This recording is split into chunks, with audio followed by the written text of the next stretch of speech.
An ugly bird lands right next to a beautiful one, and he gets Spartan smacked to his death. Gu, a run-of-the-mill young adult, gets ready to go to a job interview, all while bemoaning the fact that beautiful people have it better, while ugly or ordinary people have it worse. While passing through the living room, he catches a news broadcast announcing the newest edict of the beautiful queen, banning ugly people from roaming the streets. Gu ignores the TV and shuts it off. As he prepares to go out, he tells his younger sister Meng not to go outside. On the way to his interview, Gu observes a police officer arresting an otaku who was just trying to buy a new anime figure. He also observes a short, balding fat man trying to evade authorities. Apparently, this man is a rare 3-star class ugly person who has been evading capture for 5 months. The officers are given permission to shoot their cameras. After being beaten by the police, the man is charged with the crime of being ugly. His punishment is life imprisonment, the confiscation of all his property, and being banned from ever looking in a mirror again. A young couple mocks the man for being ugly, and at the same time, a mother warns her child to never leave the house. A crowd forms around the ugly man, and they start shouting obscenities at him. Gu observes this all with increasing disgust. Gu snaps out of his trance and is informed that he has passed the interview. His celebration is short-lived. They have only hired him for a 90-day trial period. On the other hand, Cha, his supervisor, has been repeatedly promoted through the ranks on account of her beauty. To top it off, she has 6 months of vacation leave per year. Gu is depressed. One afternoon, Gu is called to the office, where Cha reprimands him for being so ugly that 2 of their clients canceled their orders. Gu reasons that he's already sporting the most stylish suit and haircut he can afford, but Cha tells him to shut up. She orders him to kneel, and so he kneels. When he looks up, Cha stares at him dead in the eye, causing him to flounder backwards. Cha continues her vicious tirade against him, claiming that she gets depressed just looking at his ugly face. To add insult to injury, she wishes aloud that all ugly people would die. After work, Gu lifts a large number of boxes at Cha's behest. When he asks why he has to take time off after work for this, she tells him to stop talking back and to help her move in and clean her house. Gu begrudgingly does as he is told, and he starts with the mountain of dishes that have piled up on her sink before moving on to mopping. While Cha takes a relaxing bath, she instructs him to clean her room after he finishes washing her clothes. When she exits the bath, she also tells him to clean her bathroom and not to look at her. Gu walks past her so he can clean the bath, but he accidentally steps on her toes.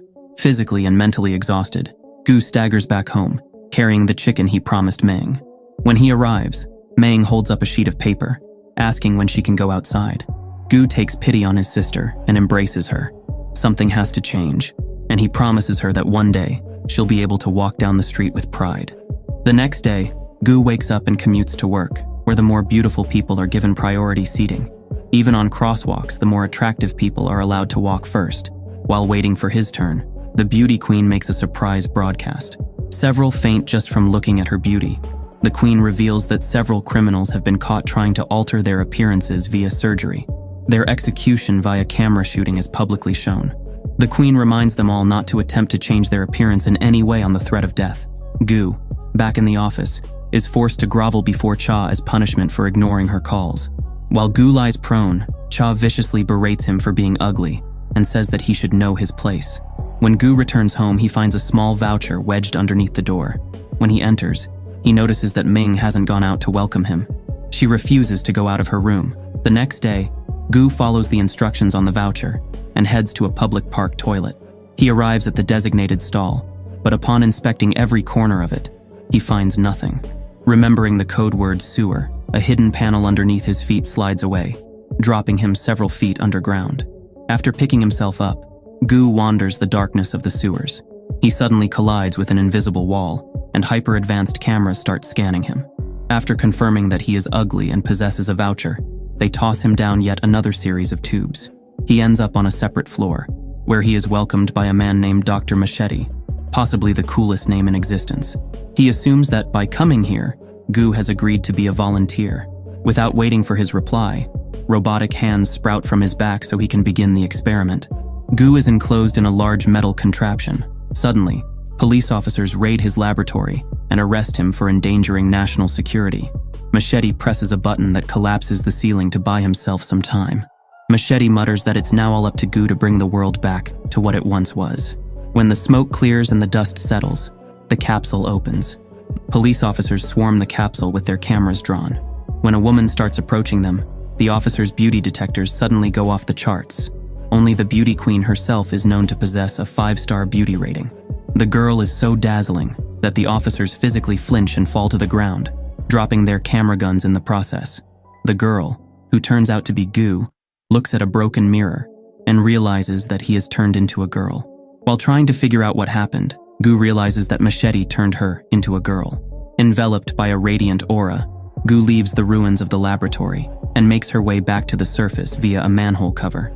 Gu finds herself in the middle of a busy intersection where half the people fall in love, but everyone bows down in worship. Everyone caters to her every need, and Gu suddenly finds herself armed with new clothes. Gu enters her old office building and requests a job. The human resources guy hires her on the spot, and she is instantly made the new CEO of RET, a technology company. She is given a spacious new office as a bonus, and for the first time, Gu feels the perks of being an attractive person. While enjoying her new life, she requests that the department director make an appearance. Cha politely enters the room and enthusiastically offers her services to Gu. Gu orders her to kneel on the ground and to touch her forehead to the floor. Gu hopes that this will humble Cha somehow, but Cha actually likes being humiliated and degraded, but only by beautiful people. She asks that Gu humiliate her even more, and she gets a little too excited for Gu's tastes. Cha pledges to do whatever Gu asks in the future, on the sole basis of her beauty. Gu feels rather unsettled that she can seemingly do whatever she wants just because she looks good. But for Cha, that's only par for the course. Beautiful people make a beautiful world, after all. Cha exclaims that Gu's beauty is so great that she could possibly join the Beauty Guard, the Queen's elite circle. Gu, realizing the potential power she could wield as a beauty guard, resolves to reach that point for the betterment of Meng's life. The 4 beauty guards learn of the appearance of a 5-star beauty. However, they don't seem to be concerned in the slightest, and they decide not to inform the Queen of this incident. The next morning, Gu watches a news broadcast of a negative 1-star man who voluntarily surrendered to the authorities after encountering a battalion of 2,000 2-star beauties who were cleaning the toilets. Subsequently, the recent influx of arrests of ugly people has placed immense strain on the prison system, causing some to entertain the idea of executing the ugliest prisoners. Cha asks Gu why she has ordered 2-star beauties to clean toilets, and she replies that it's all an elaborate act to keep ugly people out of the public eye. Cha appreciates this stroke of genius, which she believes will eventually drive all ugly people to extinction. Gu learns that Cha thinks that all beautiful people are smart, while all ugly people are stupid. To her, it only makes sense. Gu whispers into her ear that she'll one day make her feel that same humiliation, which is enough to make her go weak in the knees. Before she leaves, Gu asks for information on how to go to Ugly Gate Prison. Cha brings Gu to a government data center, but warns her that only the Queen has the authority to enter the top-secret data rooms. She hopes that Gu's beauty is enough to win the staff over. Gu combs through textbook after textbook, trying to find out more about the prison, and she learns about a device called the aesthetic seismograph. Suddenly, the power goes out. Racing to the rooftop, she and Cha discover a woman clad in an elegant white cloak. Cha identifies her as one of the 4 beauty guards, the Pink Petal, Lord Bright. Bright asks her if she was the one who sent out the 2,000 2-star beauties to clean the toilets, and in response, Gu asks her if she knows about the aesthetic seismograph. Bright's tone suddenly changes. Gu's not supposed to know about the seismograph, which means she must be destroyed. Bright sneers that Gu's just a little bit prettier than average and that she shouldn't get ahead of herself. Bright sheds her cloak and activates a set of aesthetic detector drones that take to the skies. She explains that these robots, designed and approved by the beauty queen herself, will scan the beauty of both parties, judge them, and destroy the lesser beauty. Gu is ranked as a 4-star beauty, but Bright is a 4.5-star beauty. Bright laughs. As long as she basks in her light, her beauty is virtually unmatched. Gu's fate is seemingly sealed, but suddenly her drones shut down on their own. Confused, Bright turns around to see that Cha has unplugged her console. Without her light, Bright's beauty plummets to 1.5 stars, making her a target for her drones. The drones gun her down, transforming her into a quarter of what appears to be an emblem of sorts. Gu picks up the emblem piece and resolves to head to Ugly Gate Prison. That evening, the remaining 3 knights discuss the defeat of Bright, but they all agree that she was the weakest among them.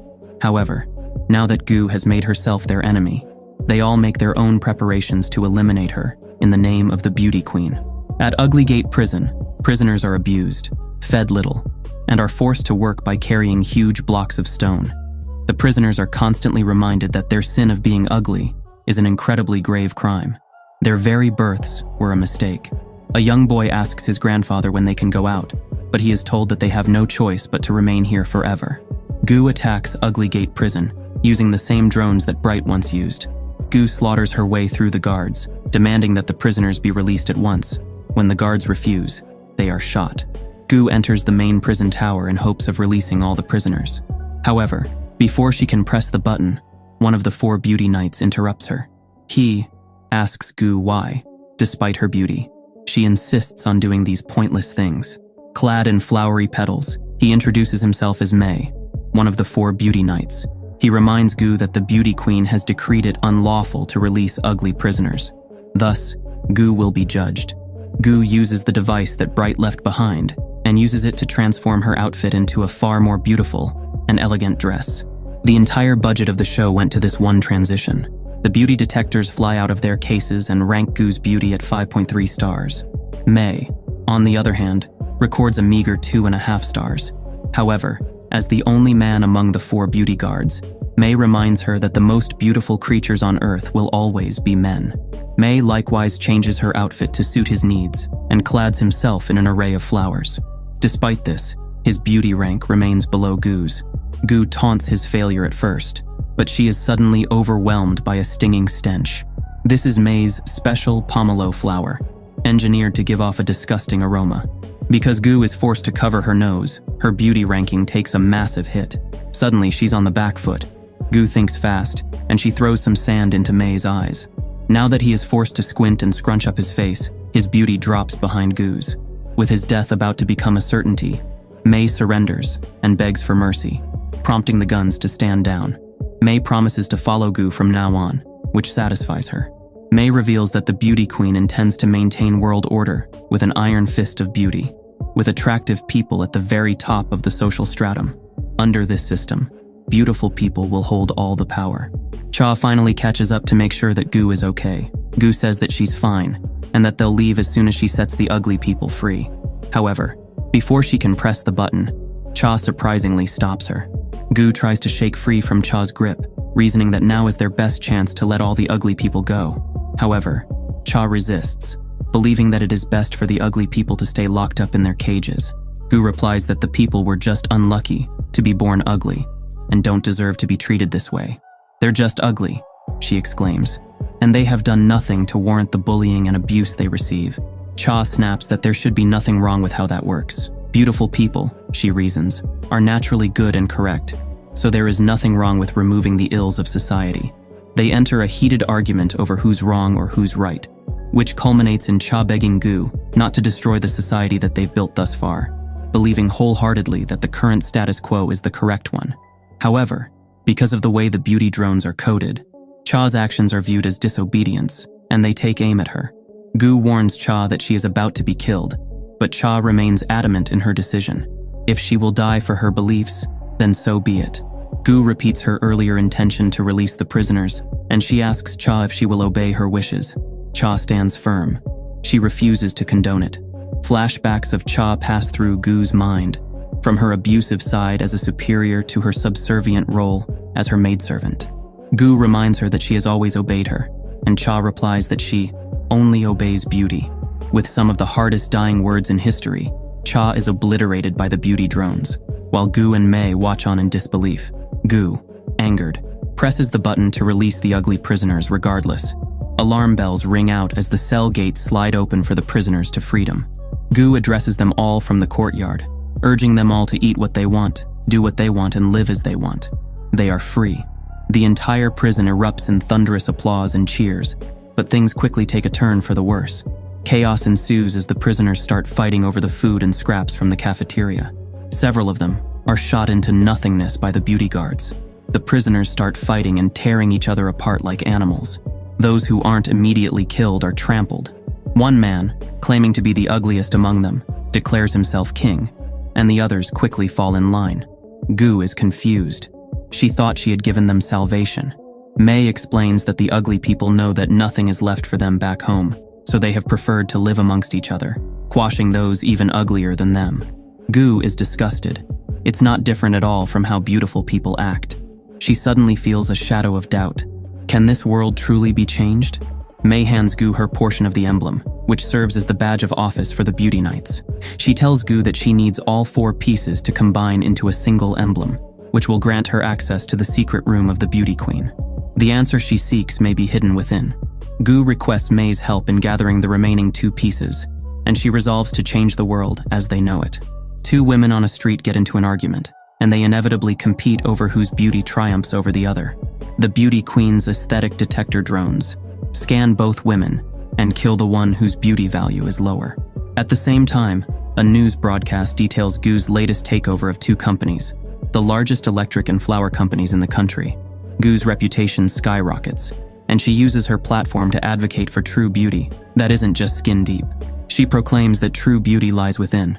Her views are seen as rather strange and niche. Meng is left alone at home, with Gu leaving behind a letter claiming that she'll be going on a business trip for a while, but promising that their house will be renovated while he is away.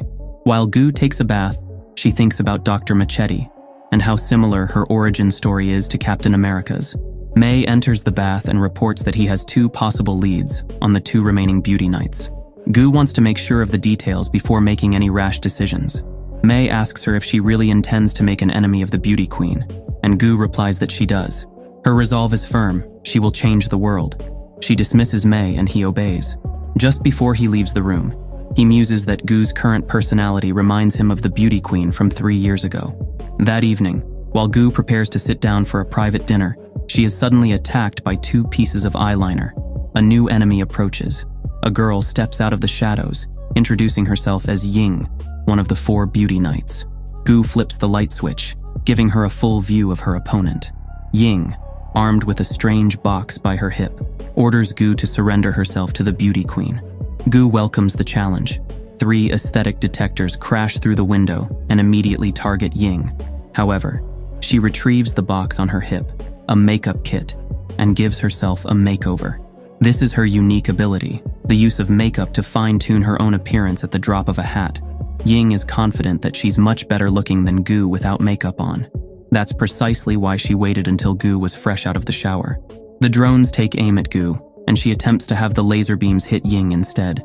Ying sees through her pitiful plan, and she tells her that it is useless. The drone lasers are incredibly accurate.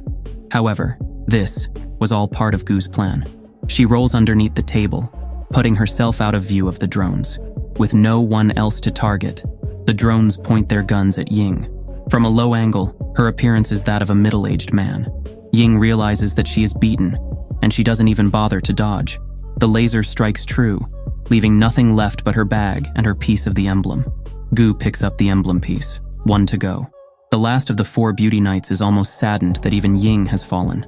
The Beauty Queen can no longer ignore the situation, and she demands to know who is eliminating her faithful knights. The last of the knights promises to find out more about Gu soon. A few days later, May informs Gu that she has found the whereabouts of the last remaining knight, Ball. Gu sets out to leave at once. They head to and walk straight through the entrance of a corporate building. Inside, the staff politely stands at attention, extending neither praise nor service. May finds the atmosphere slightly unnerving, and she conveys these feelings to Gu. Gu also finds it strange.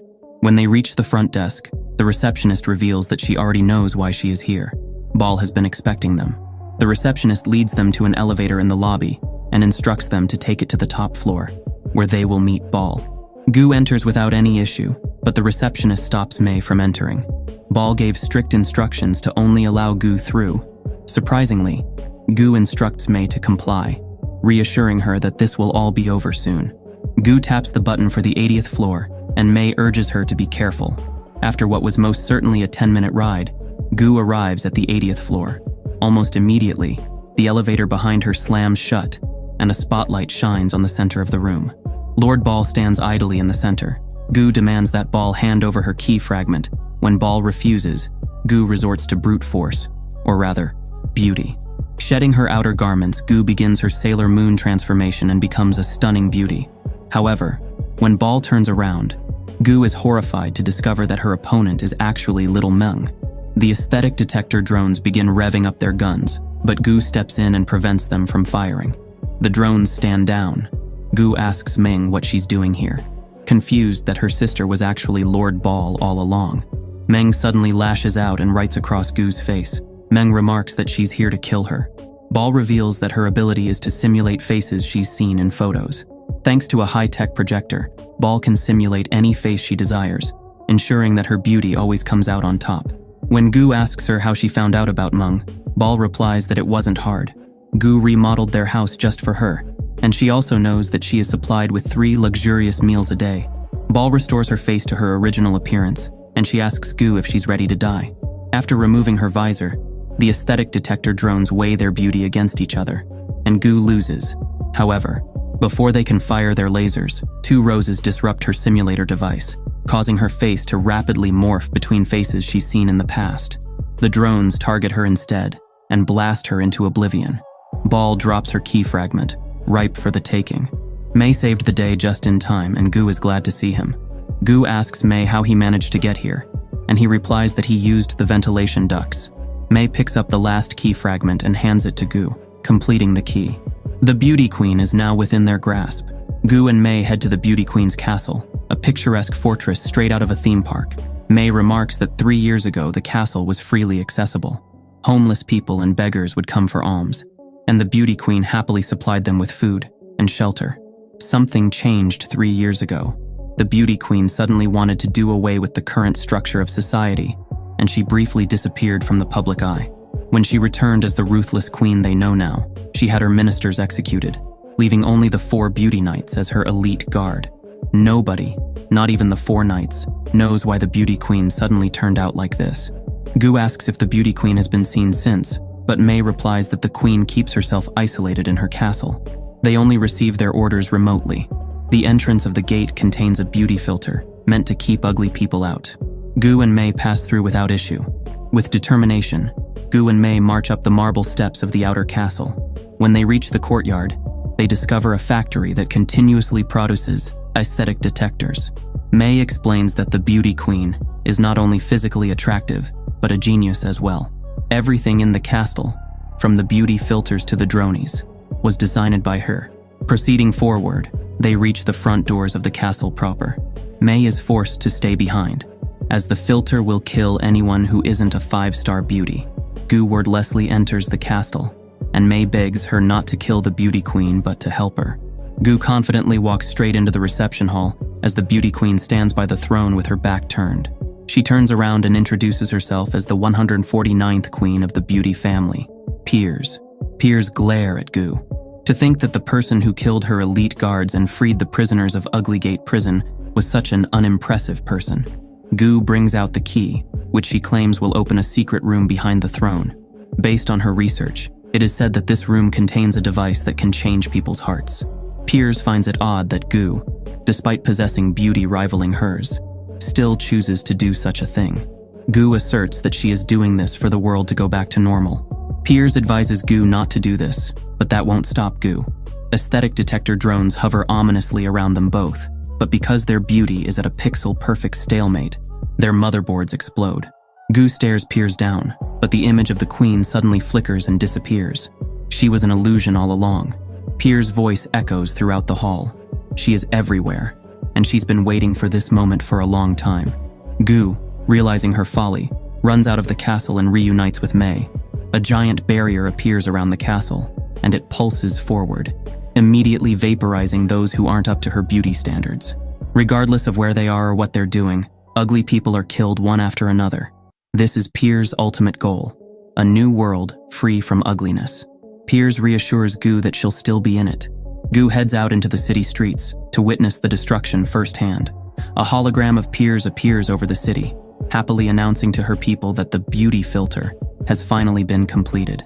Currently, the filter is only at the first level, eliminating those who are 1-star beauties and below. However, she fully intends to increase the levels until only the most beautiful individuals remain. As the wave rips through the city, Gu rushes home to try and get Meng out of danger. A camera lowers and scans Gu, but denies her entry. Gu begs and pleads with Meng to open the door, warning her of the imminent danger. She claims to be her brother and begs her to come out. When the camera refuses to let her in, Gu uses Ball's device to change her appearance to Meng's, and the vault door swings open. Gu rushes into the room but discovers Piers instead. The truth soon becomes apparent. Meng is behind Piers.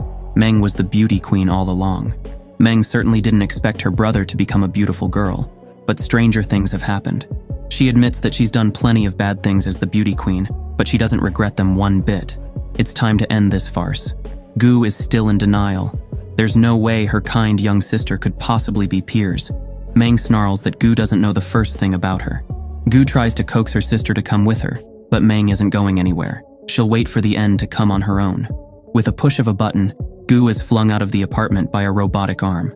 Gu, confused, asks Meng in vain why she is doing all this. As she grovels on the floor, Dr. Machete appears out of thin air and instructs her to bring the family key back to the castle. Below the throne is the Hall of Inventors, which holds the power to fix everything. All of this has been for Gu to succeed. Machete has transformed 10 people thus far into beautiful people in an effort to restore the world. But so far, all of them have chosen to use their looks to enact tyranny. Right now, only Gu can save the world. Machete hands her a small sample of royal blood, which will fool the aesthetic detectors. Inside the lab, the truth will be revealed. Gu wordlessly grabs the blood sample and heads to the castle. Once there, she uses the family key on the throne, which lowers her into a high-tech underground laboratory. In the center is a small console, and Gu dashes towards it. At the same time, Meng welcomes with open arms her impending death. The beauty filter envelops Meng in its light, just as Gu jams the blood sample into the console. 3 years ago, a young Meng releases baby turtles into a river, only to be caught by Queen Piers. Piers promises not to tell anyone that she is here. When she asks Meng why she is releasing turtles, Meng explains that she often buys them from collectors and sets them free. She relates this to herself, as her brother also forbids her from leaving the house on account of her homely appearance. Piers has seen beautiful people act ugly, and she has seen plain-looking people capable of incredible acts of kindness. She remarks that the turtle is free, thanks to Meng. However, Meng does not appreciate her words. She snarls that there is no way Piers could possibly understand how she and other ugly people feel, especially since she's tucked away and pampered in her ivory tower. Meng, calming down, apologizes for her outburst. Piers forgives her, and she brings her to her underground laboratory via the throne. Inside, Piers shows Meng her aesthetic detectors, a device that protects the more attractive person in any argument. She scrapped the idea long ago, belatedly realizing how insane of an idea it was. She also shows other devices that would later be used by the Four Knights, all of which were made by her on a whim during vacation. She highlights her latest device, the beauty film, which can make its user beautiful. Finally, she shows Meng a device that has been in her family for generations, the massive pillar-like structure known as the aesthetic seismograph. It has the power to control the planet's magnetic core and change people's perceptions. She recounts that, long ago, her ancestors lived in a world where money and height were worshipped, and that anyone with enough oratory talent could become a king. Eventually, Piers' great-great-grandma settled on beauty being the world's standard, and Piers has been guarding the device ever since. All this time, Piers has wondered if what she was doing was right. Is beauty truly the best standard to measure humanity? However, shockingly, Meng grabs one of Piers' inventions, the appearance gun, and points it at the queen.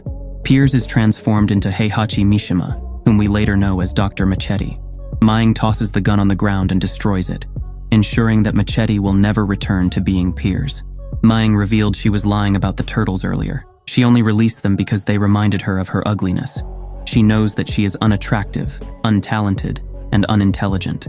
She deems the world they live in as unfair and rotten to its core. Beautiful people could never understand her struggles. Meng wants to be like Piers. Piers tries to reason with Meng, offering to find a way to make her beautiful in the future. Meng replies that she wants to be beautiful now. Meng transforms into Piers. Piers warns her that the device will stop working in 3 years. But by then, Meng claims, everyone will be dead alongside her. Meng, now claiming the title of Queen Piers, orders the other Piers to disappear. A drone fires its laser at Piers, but she manages to slip away by using a special remote she had tucked away. Meng has 3 years to live a beautiful life. while Piers limps away in the body of a fighting game character. Gu watches all these memories unfold, the truth of the world. The memories merge together into a visage of Piers. Piers admits that she was Machete, the same man who helped her become a beautiful woman. Gu is worried about her sister, but Piers reassures her that time inside this space is separate from the outside world. Piers explains that they are inside the inner space of the seismograph, wherein her consciousness and the consciousness of her predecessors are stored away. The blood that she gave Gu earlier unlocked access to it. Gu asks how she can turn off the beauty filter, and Piers explains that all her devices run on the power granted by the seismograph. The beauty filter, which Meng began developing on her own, cannot be stopped anymore. Gu asks how she can stop the filter from killing all non-beautiful life, and Piers replies that there is only one way: to reselect the standards of beauty. There is no other alternative. Piers remarks that she has long thought about what the proper standard for people should be. She has observed memories of her predecessors, who all had different answers to that question. Some worshipped height, others health, and others money. Different generations appreciate different aesthetics, and these standards always change. However, she has found that there is one constant: the average Joe. She encourages Gu to change the rules so that ordinary people becomes the new standard, but this will inevitably kill off those who don't live up to them. She asks Gu to choose. Gu stands silent for a moment before declaring that she won't make a choice. She detests this world, where beauty is the decider for everything. She desperately tried to fight against that world and failed, but everything changed when she became beautiful. From her new position of power, she made it so that high-star people did the work of the low-star people and freed the prisoners of Uglygate prison. However, she knows now that she was wrong. Cha was right. Beauty is not inherently bad. What's bad is using it as the end-all standard of living. Gu sees another way out of this. Destroy the seismograph completely. Piers, horrified, tells him to reconsider. Without the seismograph, her equipment throughout the country and the world would stop working. The world would fall into chaos, and Gu herself might die. Gu has accepted his fate. He's confident that, even without the drones telling people their worth, people will decide for themselves what their worth is. No longer will ugly people hide in shame. Everyone will have the same opportunity to carve out a name for themselves. That world is enough. Gu recalls all the drones back to the castle, and she has them target the seismograph. In a united concert, the drones open fire on the device. Piers' laboratory is blown to bits as Gu's body slowly crumbles away. Piers slowly disappears, and she hopes that Gu made the right choice. The results are instantaneous. The people are saved. Machete transforms back into Piers, and Meng opens her eyes to find herself still alive. The seismograph is destroyed, but so is Gu. In her final moments, she hopes that the world turns out to be beautiful. She says a final goodbye to Meng. The castle is enveloped by a massive pillar of light as it is destroyed. The beam can be seen for miles. Meng, realizing that Gu sacrificed herself, cries out in grief. 2 years pass. The horrors of that day are immortalized in a memorial, with many paying their respects to the deceased. There is much clamor for the fake Piers to be apprehended soon.